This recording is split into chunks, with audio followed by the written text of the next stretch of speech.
Hey, welcome to Project Recovery, a podcast about addiction. More importantly, it's about recovery, and brought to you by our friends at Reprieve Recovery, which is located up in Morgan, Utah. All-female facility, 8 to 12 beds, I think, depending on the milieu. Dr. Matt, when I say milieu... the therapeutic environment. Yep. And so sometimes they'll have 6, sometimes they'll have 8. Sometimes they'll have 2. So they adjust it according to having the best mix of people, right? So, sometimes a larger group works based on the personalities. Sometimes it's better to have a smaller group. So that's how you know it's a quality place, because they're not just trying to fill all the beds all the time. Because what we've learned in recovery and addiction is one size does not fit all. Everybody's journey is a little bit different. Mm-hmm. Now, normally on the podcast, we'd be talking a little bit and then introducing a guest. We don't have a guest today. Right. I want to use this time, if you will allow me, I wanted to say venting, but I don't think it's really venting, because in the world of addiction and recovery, we call that... Processing. We're going to process your thoughts and feelings because today. I've had some reoccurring... And you're going to have a little catharsis. That's that nice feeling you have after you let it go. Well, so I've had this reoccurring thought and feeling with a good friend of mine. Mm-hmm. And it's happened multiple times, and I've mentioned things to him before, but the thing is that I just don't think he gets it. And so by him not getting it, it makes me wonder if there's a lot of other people out there that just don't get it. And what I'm talking about means the world of addiction and recovery. Okay. So this friend of mine has been along for my journey probably a lion's share of the time. Okay. Doing a lot of the things that I did, same time. Like drinking and yeah. So, at times people would say we were thick as thieves, best friends, drinking buddies, whatever it was a lot of times it was me and this cat. Okay. And now that I'm sober and we're hanging out again and doing some things, sometimes he'll mention, he's like, well, yeah, you were just an idiot. Or, you just didn't know when to stop. Okay. And he's not wrong. All right. But he's also not right. I don't think he understands an addict brain and the way that alcohol affects me versus the way it affects him. He's kind of implying that it's a choice and you were just acting like an idiot. You know what I mean? That and I never once did I feel like he thought he was better than me. Okay. But that he wasn't as bad as me. And and a couple of times I have had to... Because he can just stop, right? And it hasn't ruined his life. Right. And it didn't take him down the path that it took me. Now, the thing that gets me going is that we did the same things. Yeah.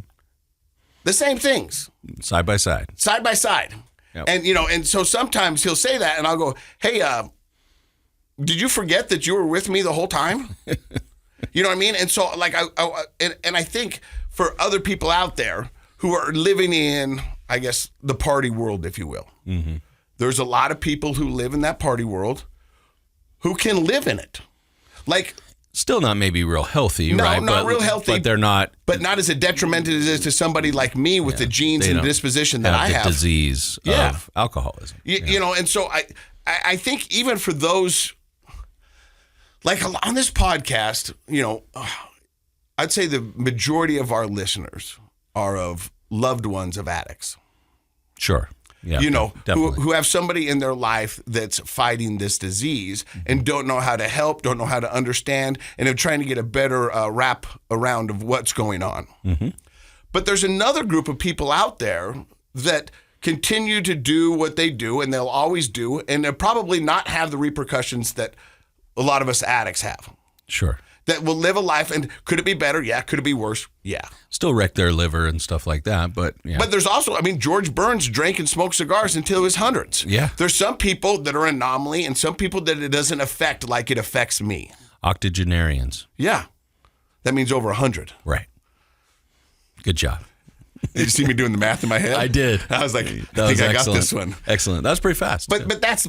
So my point is that I don't think they understand either, because it doesn't affect them the same way it affected us. They could walk away. Yeah. You know what I mean? They could not drink all week or all month, Yeah, sure. And the thing about me is when I started partying, I started it innocently enough. I mean, I think I've done this podcast long enough to know that I suffered from some insecurities, had some anxieties, and that helped lessen it a little bit. And then it became my crutch, you know. But really, in all honesty, is the reason I partied is because it seemed fun. Sure. You like to have fun. And I like to have fun, and it seemed to do its job. You know, I mean, had I known that I had this gene or this disease or this disposition to become an alcoholic, I'd have probably thought different about, you know, the avenues and the things that I did, but I didn't know then. So I can't beat myself up over that. But I got into it because I thought it was fun.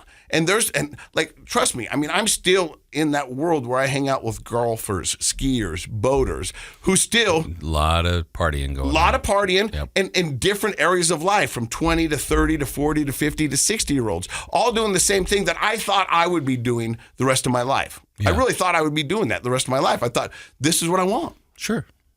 I didn't know it's working now. And now I still get to do that life. I still get to do the fun things, but I just don't do the alcohol and all the other crazy stuff that goes along with it. Right. But don't you think it's hard sometimes when you're doing that to imagine that it would still be fun to do those things if you don't have the alcohol on board? Like yeah, you like to ski, but if you've never really skied sober, or yeah, it's fun to go boating, but if you know, like when people I think of losing the alcohol, then all of a sudden they start to worry maybe those things won't be that much fun anymore.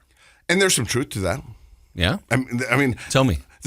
So things that I used to think that were fun because I was drunk, when I got sober, were not so fun. You know what I mean? Then I can see that. Sure. I was like, this is not my deal. Yeah. I mean, do I like bowling? Yeah, but not enough to go sober. You know what I mean? I'm just gonna be honest with you. You know what I mean? Yeah. I mean, so there's some truth to that. But if I was drinking and you said you want bowling, yes, because there's alcohol involved, and so it's like you'll try almost anything. So it was like the way I heard it on the radio this morning, but they were describing it in different circumstances. But for me, it's like we went drinking and we ended up having a bowling game. Yeah.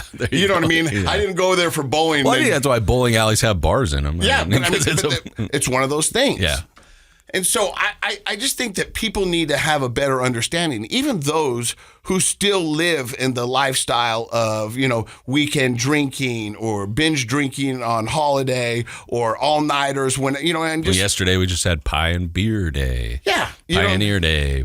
Right? And so people are like, yeah, let's celebrate. And all it really is just a chance to drink again. We really shouldn't be celebrating Cinco de Mayo, but we do. You know what I mean? Yeah. Americans love to celebrate, like, you know, Cinco de Mayo and, you know, what St. Patrick's Day. Whatever it may be. To me, like back then, it was like, I was like, 4th of July. What did the 4th of July? People start drinking at 10 a.m. Right? Yeah.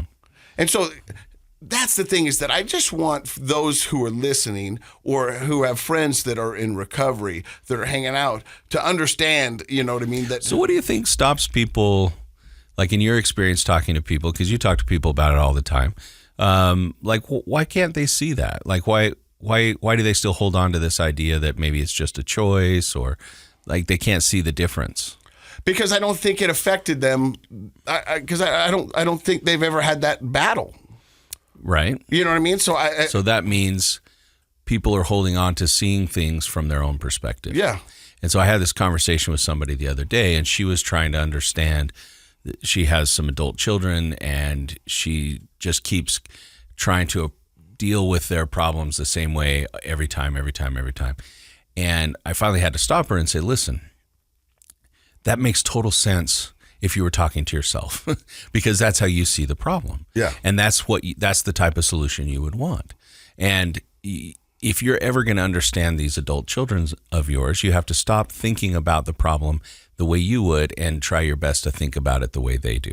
So in general, I think one of the reasons that people hold on to this prejudice idea, this misinformation that like, oh, you could just stop if you wanted to, I could stop so you could stop, is that human beings, we have a really hard time not approaching everything from our own point of view. We're very egocentric, seeing things the way we see them. If you want to understand somebody else, you have to stop trying to look at their situation from your point of view, and you have to really try to get into their shoes and see things from their point of view. That's the only way you can understand another person.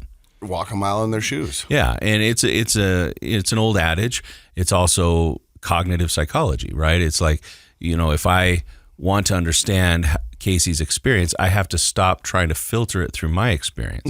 I have to, shut my mouth and open my ears, listen, and try to imagine what it would be like to be where you're at and what you're doing.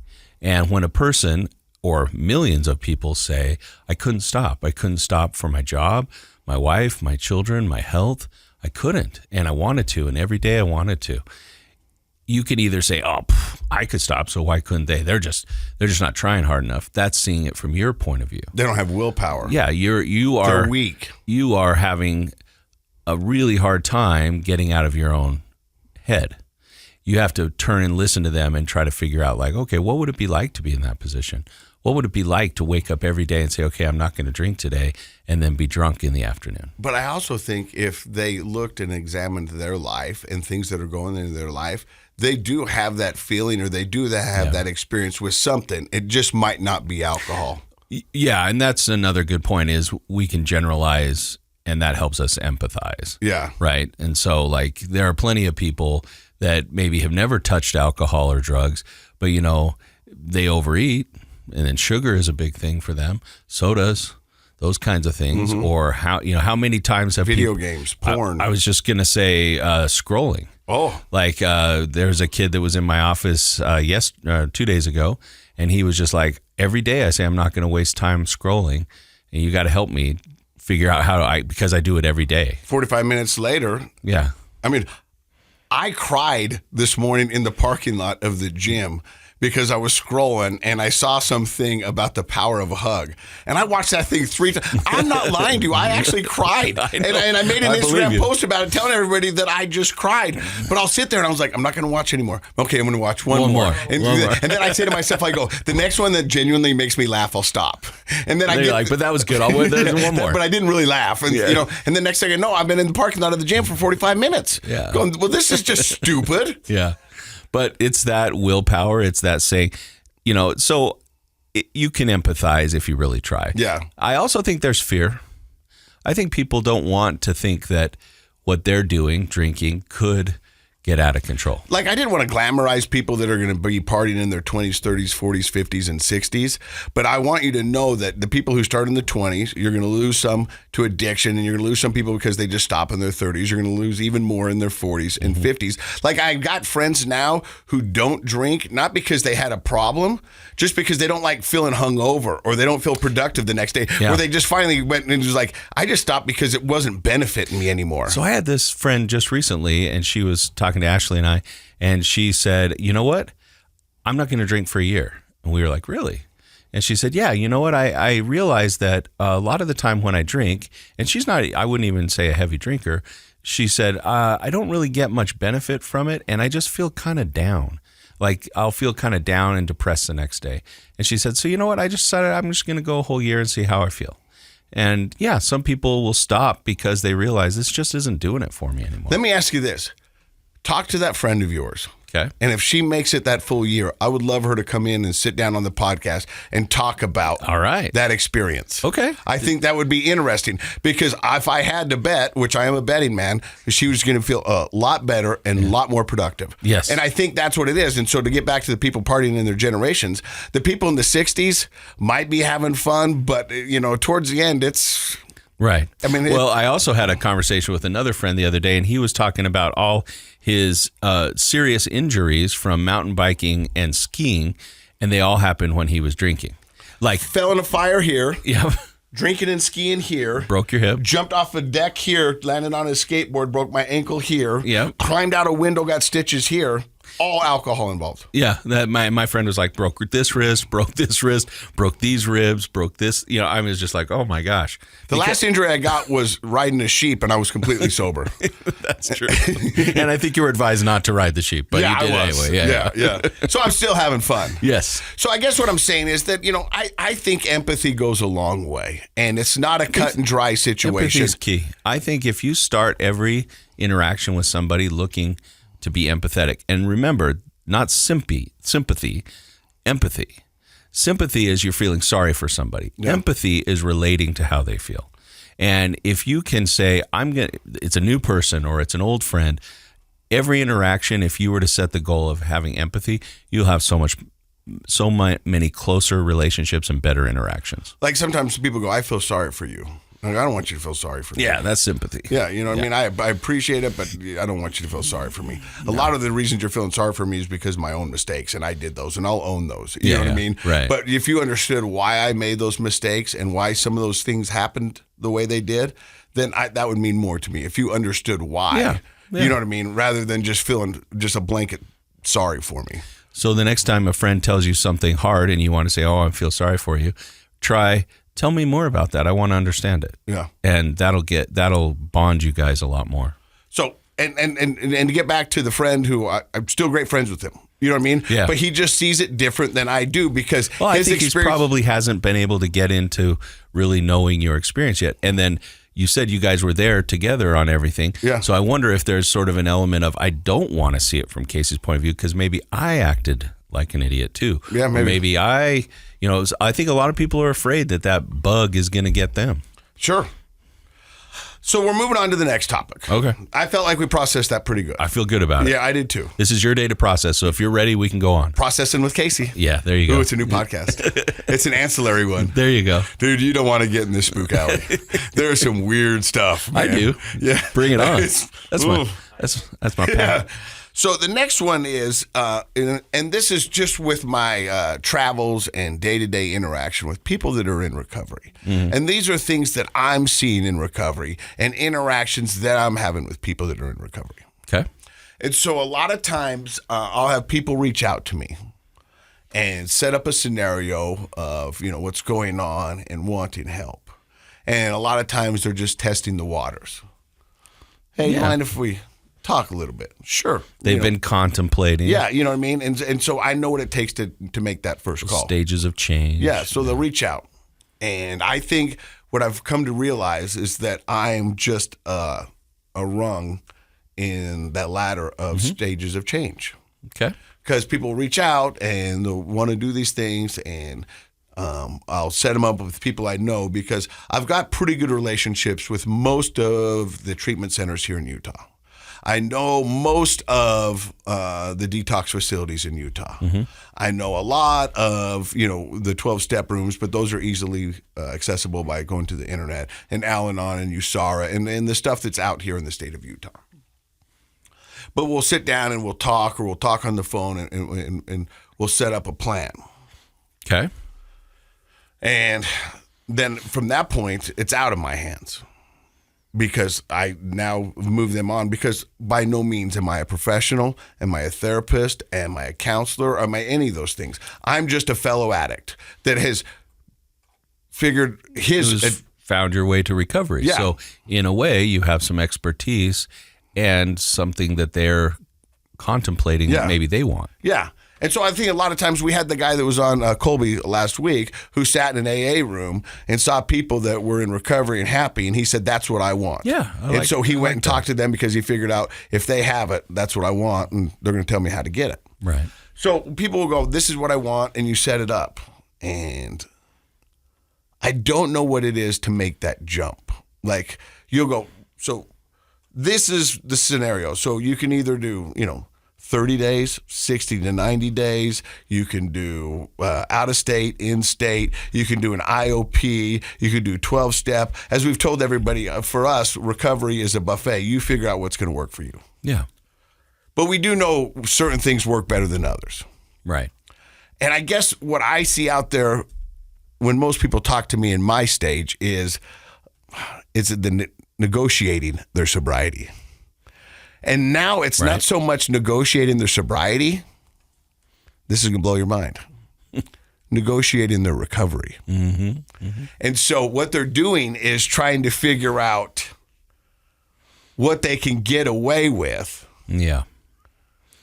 Without having to admit or have to do the really hard stuff. I want to feel better, but I'm not sure I want to go the whole distance and do everything you're doing. Yeah. So how can I get close? And it goes back to, like, what is that show with Kevin Costner, the gangster movie? Oh, Untouchables? Yeah. Al Capone. Yeah. In for a penny, in for a pound. Mm-hmm. And that's how I look for recovery. if you're in, you're in. Mm-hmm. You know what I mean? And, right. and that's, for me, that's the only way this works. I think that's what you've got to do. And so people, I see a lot of them out there when they're testing the waters, like, well, I'm going to try an IOP. I'm going to try a therapist. I'm going to try. Go sit in the back of a 12-step meeting. Yeah, you know what I mean? And I guess for what I would say to anybody who's trying to do that, the only way this works, and this is just from my point of view, is if you're willing to do whatever it takes. But whatever it takes. Do you think that requires a little desperation first? Maybe. Not always. No. But often. But, I mean, I think if you get to a point where that's why we want to do this podcast, so maybe you didn't have to hit rock bottom. If you're willing to do whatever it takes. Mm-hmm. So then there's no negotiating. It's whatever it takes. Mm-hmm. You tell me, and I'm going to do it. You show me the way, I'm going to do it. But see, that addict thinking is, well, it's not that bad yet. I don't really need to do everything. I just need to not get fired from my job. But that's what I'm here to tell you. That's not how this works. You're not wrong. You know what I mean? And so I'd like to be able to, but maybe this is part of the process. Maybe it is. You know what I mean? That they could say, I tried all these other things, so I'm just trying to help you. That this the best way to get sober, and the only way to get sober in my mind, is you do whatever it takes. Yeah, you do have to be all in. I agree. Whatever it is. One thing that I think helps people get to that mindset where they're ready to do whatever it takes is to actually write things out. So we think a lot. Human beings, we think a lot. Things get kind of jumbled up in our heads, right? We have these thoughts throughout the day sometimes. You and I were just talking before the show today, like, we got to write stuff down if you're going to remember it and all that. But if you write something down, then you're now processing it through multiple neural channels. So it's not just pinging around in your head anymore, but you have to write it down. You have to look at it. You have to think it. So now you have all these different neural. You have to spell it or close as you can. Yeah. And so that makes it more real. And when it's tangible, now I like to have people in my office actually write things down on a piece of paper. People don't do that very often, but that makes it really real. It's your handwriting, you did it, it's tactile, and now it's a tangible document.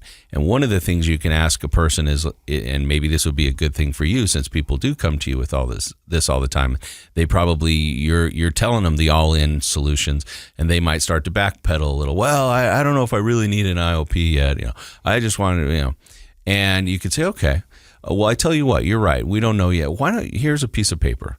I want you to write down every good thing that alcohol is doing in your life right now, or drugs, and all the concerns or questions you have about what alcohol or drugs are doing in your life right now. I can tell you they're not going to be the same length of lists.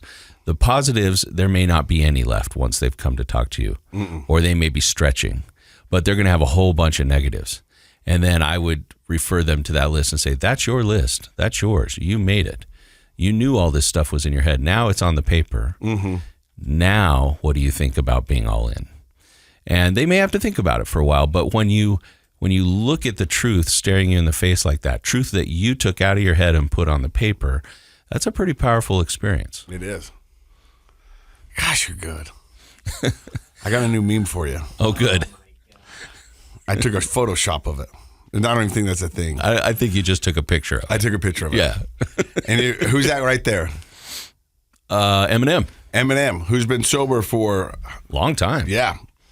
And it's something I follow on Facebook. Mm-hmm. Like, yeah. And so he's looking pretty dapper there. Yeah. It says Eminem Logic on it. I don't know. But this one really struck me. Truth comes from a lot of different sources. It really struck me so much that I took a snapshot of it. Good. My side of the story doesn't matter anymore. Life happened. It hurt. I healed. But most importantly, I learned who deserves a seat at my table and who will never sit at it again. Yeah, I like that. I mean, it's breaking down life in its simplest form. He's like, hey, look, I'm not. It's looking forward, not backwards. Yep. It happened, and there's nothing I can do about it. It hurt, And you know what I mean? And I healed, though. Yep, and I healed. Yeah. And so I learned from it.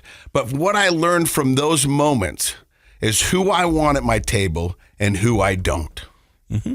And I think that is so profound, and I think it's so deep that, I mean, really, that's what you want. I remember, like... And it's more than people, right? It's experiences. What experiences do you want at your table? I want positivity sitting at my table. I don't want drugs and alcohol sitting at my table. I want family at my table. I don't want negativity. I want people who add to the conversation, not distract from the conversation. I want healthy people. And so then you start to build your tribe. Yeah. Your vibe. Definitely. You know what I mean?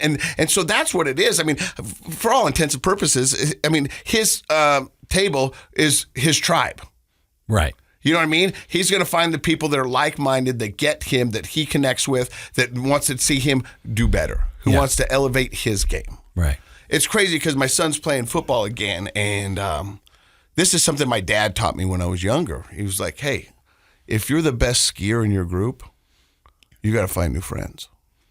If you're the best golfer in the group, you got to find new friends. And I was like, why? He goes, because you want people to push you. They'll make you a better person. Mm-hmm.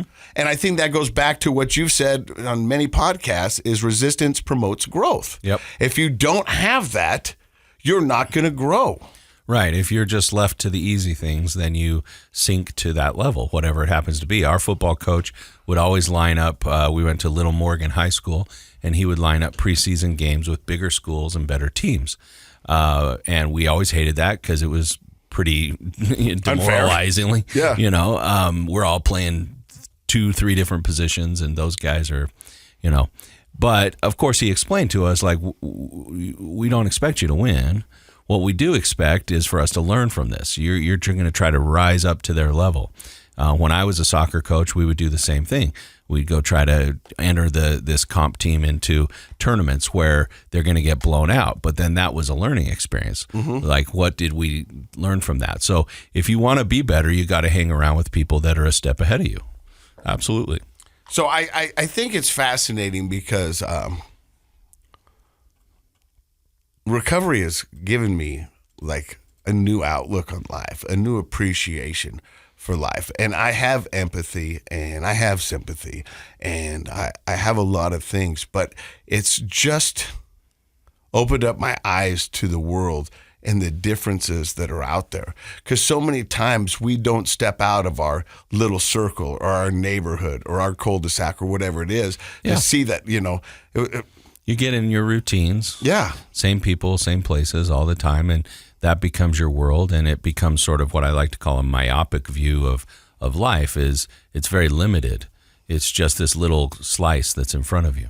But what's opened up the world is addiction has creeped its way into all those little worlds. Mm-hmm. And now we're all dealing with it, and we're all trying to figure out how to get through this. Yeah. And because of podcasts like this and groups like USARA and Al-Anon and 12-Step and, you know, all the treatment centers out there, we're better understanding. Are we getting better? I think we are. I really do. Do we have a long way to go? Yeah. Yeah. I think addiction, substance abuse, we'll just say that, will probably always be part of the human experience because for lots of reasons. But I think that the difference between now and even 20 years ago is look at all the conversations that happen out in the open. It was AA was anonymous for a reason at the time it started because you couldn't talk about that, and it was humiliating, embarrassing, and you might lose your job, and you're going to be kind of socially isolated. Nowadays, we have so many leaders and people who, whether it's in arts or politics or business, whatever, they talk about their struggles with it. And it kind of normalizes and humanizes it. And therefore, we have more organizations to provide treatment, help, and support. And so, yeah, I think we're moving in the right direction. Not to blow my own horn, but there's a picture of us framed in the hallway up to the other podcasts that are produced here at KSL with me talking about addiction. Yeah. You know what I mean? You wouldn't have had that 20 years ago. No, they wouldn't have wanted an addiction podcast in the studios. Let alone one of their employees who hosts it. Right. It's crazy. Yeah. Who they fired and then rehired. Yeah. So I'm going to leave you with this, and we'll end this because it's just, we've been processing, but it's been a great conversation. Good processing session. I don't know if my insurance is going to pay for this. Well, one on the house, maybe. But when I started drinking because I wanted to. And I didn't stop drinking because I didn't want to. And then I didn't stop drinking because I couldn't. Yeah. It progressed. Now I won't drink because I don't want to. Yeah. It's crazy. Yeah. You know what I mean? Kind of full circle there. Full circle. Yeah. You know what I mean? It's like, I don't want to drink because I don't want to anymore. There's nothing in there for me. Yeah. But throughout that whole cycle it took me to get there, it was a crazy ride. Yeah. Like, it shaped your life in a lot of ways. Yeah. And I still don't think this is the best thing that's ever happened to me. But thank God for recovery, because it's given me everything that I could have. Well, I think it's a great thing that's happened to you because you can have all the other best things. Yeah. Yeah. Yeah. Like when we were getting ready for the show today, you're having a friendly, fun conversation with your ex-wife about your kids and a lizard or something. I don't know. But look at that, When we started this podcast, we were text only. Yeah. Right. Yeah. I remember. Yeah, they weren't good texts. They weren't good texts. No. They weren't friendly, fun texts. No. But see, look at because of sobriety, because of recovery, you have great relationships with even someone like your ex-wife. And you guys can talk and joke and co-parent, and it's really admirable. I think it's wonderful. Well, I love you, buddy. Love you too, man. I'm not going to be here next week, though. Oh, where are you going? Well, I'm getting married. Oh, yeah. So what are you doing? So I'm getting married. But it's not. Oh yeah. But I'm taking the week off, so I just wanted to let you guys know. Okay. Well, I'm going to work a little bit at the beginning of the week, but I'm going to take the second half of the week off to kind of get prepped for the wedding. And next time you have me on the show, I'll be a married man. Where are you going to honeymoon? Well, we're not going to do one right away. I think we're planning one maybe for next year. So we got a lot of, when you got two houses and kids and adult kids, and so it's a lot to kind of manage, but I think we'll go on a fun honeymoon next year sometime. So do you have any questions about the wedding night? I do. I have a list here. I could draw a diagram. I can tell you about the birds and the bees. I do. I need some Casey Scott. No, you don't. Dr. Love, Casey Scott help. Yeah. Not KSL approved. Not KSL approved. With that, we'll end it. Thank you for stopping by and listening to another episode of Project Recovery. And in case you forgot, Project Recovery is a KSL podcast. Bow chicka bow wow.